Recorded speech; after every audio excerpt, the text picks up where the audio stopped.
Microaggression. The word burned on the screen, sent from the Dean of Students' office. A formal complaint. Against me. My blood ran cold then hot. Are you absolutely kidding me? For what? What ridiculous, twisted interpretation of reality led to this? My mind flashed instantly to her, Chloe. Of course.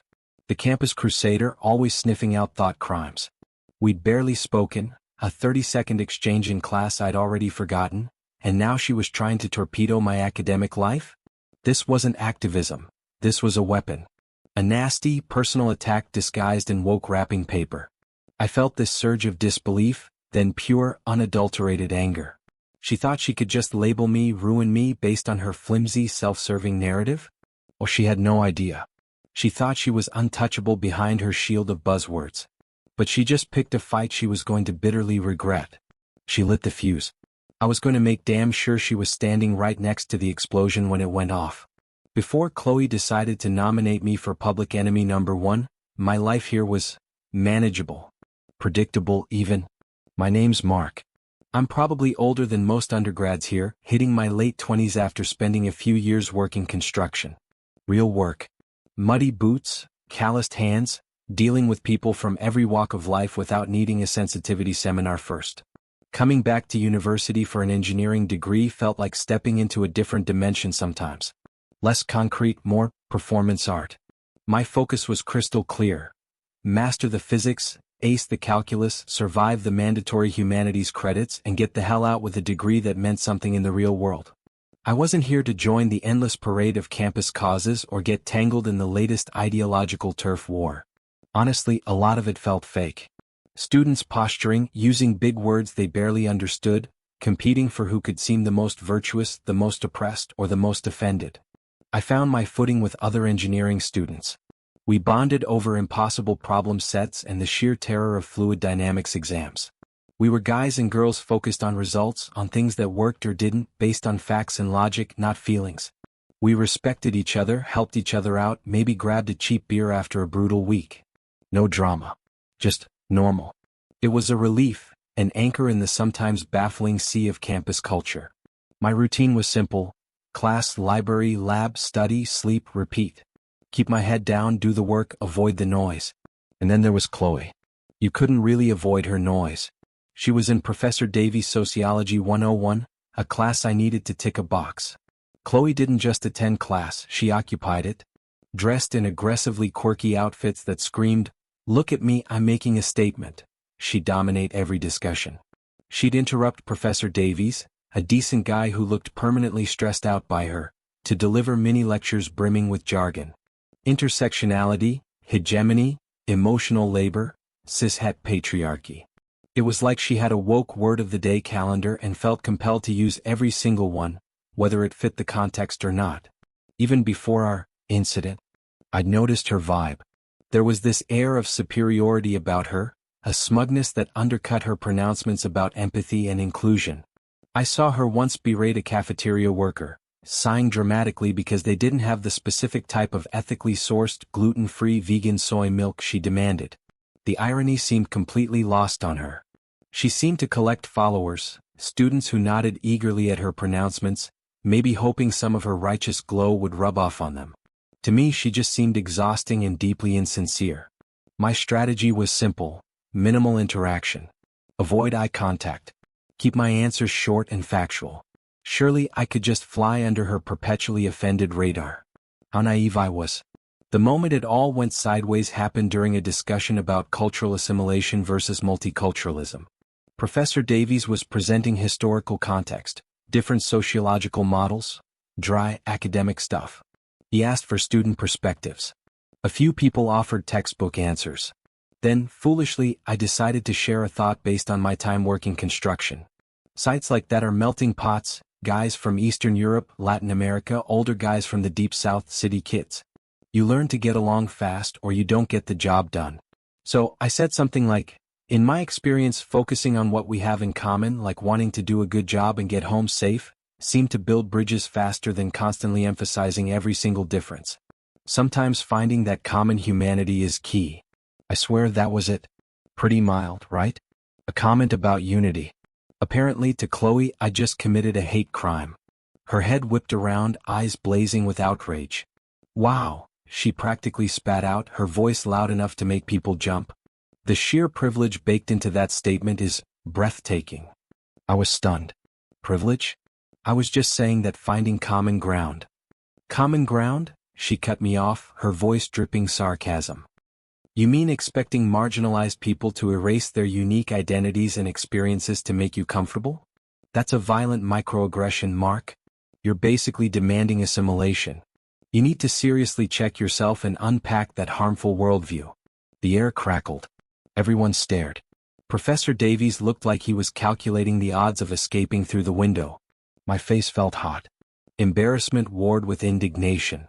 Chloe, that is absolutely not what I meant. I tried again, keeping my voice calm despite the ringing in my ears. I'm talking about connection, not erasure. Oh, I think we all heard exactly what you meant, she sneered, leaning forward like a predator. It's textbook silencing.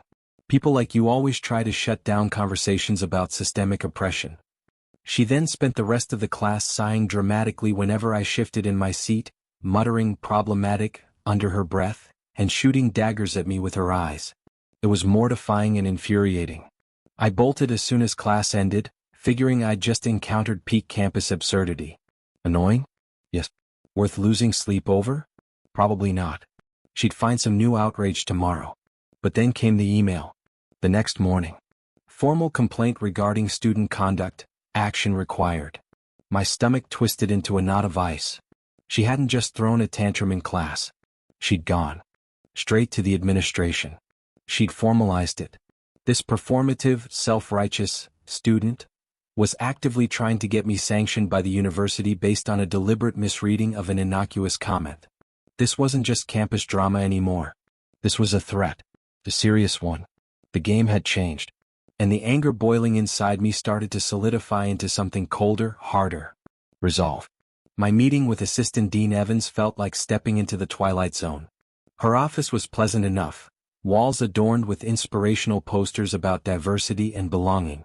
But the conversation felt scripted, tilted. She explained the process, her voice gentle but firm, emphasizing the university's commitment to a safe environment. Then she read Chloe's complaint. It was a work of fiction. Chloe painted me as practically foaming at the mouth, using aggressive language, deliberately trying to wound her delicate sensibilities. She claimed my comment caused her significant emotional distress, and made the classroom feel unsafe. She even threw in accusations about my hostile body language. It was pure fabrication designed to inflict maximum damage. I pushed back calmly but firmly. I explained exactly what I said, the context, my work experience, my actual intent, which was the opposite of what Chloe claimed. I stressed that she had twisted my words, hadn't let me clarify, and seemed determined to find offense. Ms. Evans listened, took notes, nodded sympathetically, but her eyes held a certain distance. Mark, she said, leaning forward slightly, I understand you feel misrepresented. However, we have to consider the impact of words, not just the intent. Chloe reported feeling unsafe. That's something we take very seriously here. But Ms. Evans, I protested, feeling a rising tide of frustration. Anyone can claim they feel unsafe about anything. Doesn't truth matter? Doesn't context count? She's lying. We value all student perspectives, she replied smoothly, avoiding a direct answer. Perhaps this is an opportunity for reflection? We offer workshops on inclusive language and understanding microaggressions. It might be beneficial. A workshop? She was suggesting I needed re-education because Chloe had falsely accused me? I felt like I was losing my mind. The message was clear. The accusation itself carried more weight than the truth. Appeasing the accuser felt like the priority. I left that office feeling completely powerless, like I'd been judged and found wanting before I even walked in. The system I expected to be fair felt rigged, more concerned with optics and avoiding difficult conversations than with justice. Chloe, meanwhile, seemed to bask in her newfound status as a victim/avenger. She didn't need to confront me directly anymore. She had the institution doing her work. But she made sure I felt it. In sociology class, her comments became laser-focused, thinly veiled attacks. Some people just refuse to acknowledge the harm they cause, she'd say, locking eyes with me. Or, it takes real courage to confront fragility, followed by a pointed sigh in my direction. It started bleeding into my other interactions too.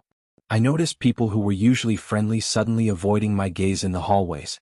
A guy I sometimes studied with awkwardly changed the subject when I mentioned the sociology class. I overheard snippets of conversations. That guy Mark, the microaggression thing, Chloe said he was really hostile. She was poisoning the well, painting me as some kind of Neanderthal, a pariah. It wasn't just annoying anymore, it was suffocating. The constant low-level anxiety, the feeling of being watched and judged, the sheer injustice of it all, it started affecting my concentration, my sleep. I felt isolated, angry, and increasingly desperate. This wasn't going to just blow over. Chloe was systematically trying to dismantle my reputation, and the university seemed content to let her. Ignoring her hadn't worked. Appealing to reason hadn't worked. The frustration was building into a pressure cooker inside me. The group project assignment felt like a cruel joke. Professor Davies, in a stunning display of either naivete or conflict avoidance, put Chloe, me, quiet Sarah, and nervous Liam all in the same group. Topic: social cohesion. You couldn't make this stuff up. The first meeting was exactly the train wreck you'd expect. Chloe immediately appointed herself leader. When I cautiously suggested a potential research angle, she cut me down with icy precision. Mark, considering your previous comments, maybe it's best if you stick to the less sensitive tasks? Data entry, perhaps? We need to ensure this is a safe space for dialogue. She looked expectantly at Liam and Sarah. Liam studied his shoes. Sarah scribbled furiously in her notebook, refusing to look up. That's ridiculous, Chloe, I snapped back, my patience finally shredding. This is a group project. We all need to contribute meaningfully. And we will, she said, that smug smile back in place. But safety first. I need to feel comfortable sharing my ideas without fear of triggering rhetoric. I'm sure Sarah and Liam agree. She didn't wait for an answer. It was a power play, pure and simple, using the microaggression complaint as a club. Predictably, she followed up with an email, CCNG Professor Davies, naturally, outlining a work plan where I was relegated to compiling footnotes and checking formatting. All the substantive research and writing? Reserved for her, with Liam and Sarah as her assistants.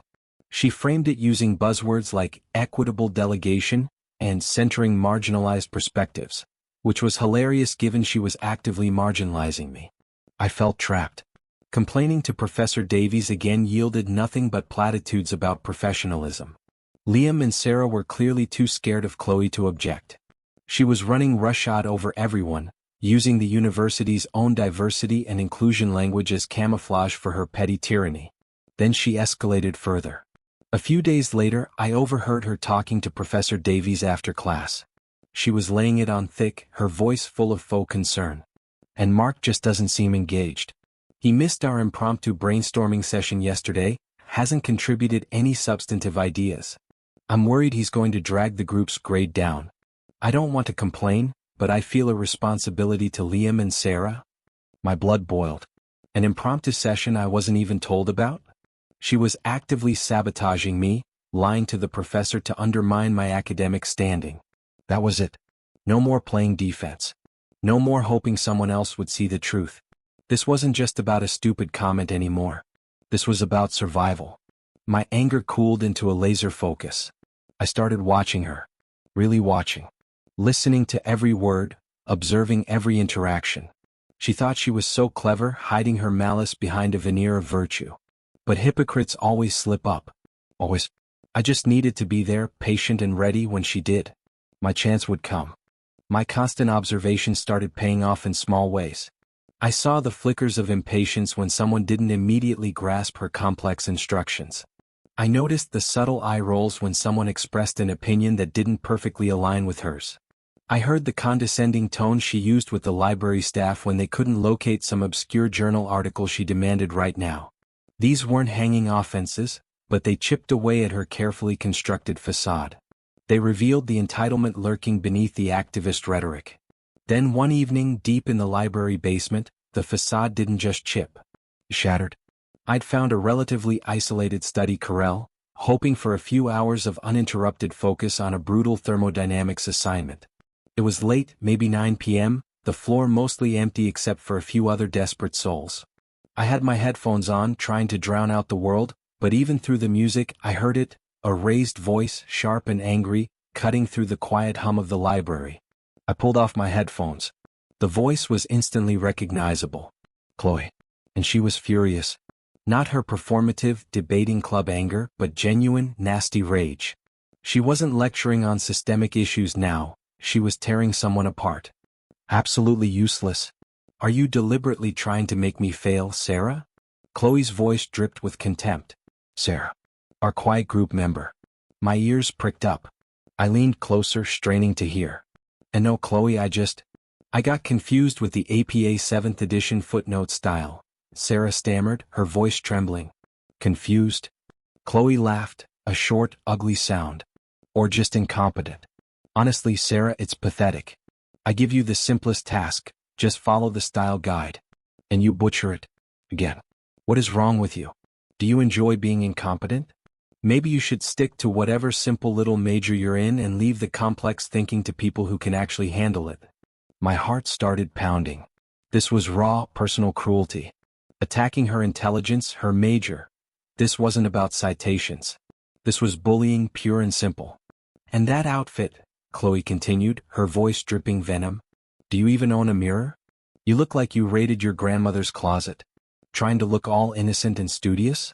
It doesn't fool anyone. Especially not me. My hand fumbled for my phone. Adrenaline surged through me. This was it. This was the real Chloe, stripped bare of her woke camouflage. My fingers found the record button just as she launched into another tirade. Fix the damn bibliography, Sarah. And fix it perfectly this time. If my grade suffers because of your incompetence, I swear, you'll regret it. And stop looking so pathetic. It's nauseating. The sound of shuffling papers, then footsteps receding rapidly down the corridor. Silence descended, broken only by a choked sob coming from Sarah's corral. I sat there for a moment, stunned, the recording still running. Then carefully I hit stop and saved the file. My hands were shaking, not with fear, but with a potent mix of disgust and vindication. Chloe, the champion of the oppressed, the warrior against microaggressions, was a vicious bully behind closed doors. And I had her dead to rights. The audio file on my phone felt like 100 pounds of pure karmic weight, ready to drop right on her head. Payback wasn't going to be me confronting Chloe in the hallway. That would be her territory, loud accusations, playing the victim, twisting words. No. I was going to use the system. Her system. The one she tried to use against me. The next morning felt different. The anxiety was still there, but it was overlaid with a grim sense of purpose. I composed a carefully worded email to Assistant Dean Evans. Subject: formal complaint, witnessed bullying and harassment incident, audio evidence attached. I briefly described witnessing Chloe verbally abusing and threatening Sarah in the library, outlined the nature of the insults, stated that I had recorded the interaction to substantiate my claim, and attached the audio file. I requested an urgent meeting. Ms. Evans replied almost immediately. Meet this afternoon. Walking into her office for the third time felt surreal. The posters about belonging seemed almost mocking now. But this time the power dynamic felt entirely different. I wasn't the accused, desperately trying to defend myself against shadows. I was the witness, armed with undeniable proof. Ms. Evans looked grave. Mark, I've listened to the audio file you sent. Her tone was serious, devoid of the cautious neutrality from our previous meetings. Frankly, it's incredibly disturbing. It is, I said quietly. What you heard is Chloe, completely unprovoked, bullying Sarah mercilessly. Insulting her intelligence, her appearance, threatening her over a bibliography. This wasn't a microaggression, Dean Evans. This was outright harassment. I calmly recounted the details, letting the recording itself be the main evidence. Ms. Evans listened, her expression shifting from concern to clear disapproval. The vague language about impact versus intent was gone. This wasn't subjective hurt feelings. This was objective, nasty behavior captured on tape. This absolutely violates our student code of conduct, she stated firmly. Bullying has no place here. We will launch a formal investigation immediately. We'll reach out to Sarah to offer support and get her statement. And we will be requiring Chloe to come in and account for her actions. She thanked me sincerely this time for bringing it forward. It felt like a dam had broken. The truth, clear and ugly, was finally out. The campus rumor mill kicked into high gear over the next week. Sarah, apparently emboldened by the recording, gave a full statement detailing not just the library incident but previous instances of Chloe's controlling and intimidating behavior. Liam, when questioned, also confirmed Chloe's manipulative tactics in the group project, albeit nervously. Then came Chloe's summons to the dean's office. Liam happened to be outside again waiting for something else and gave me the play-by-play later. Chloe apparently strutted in radiating confidence.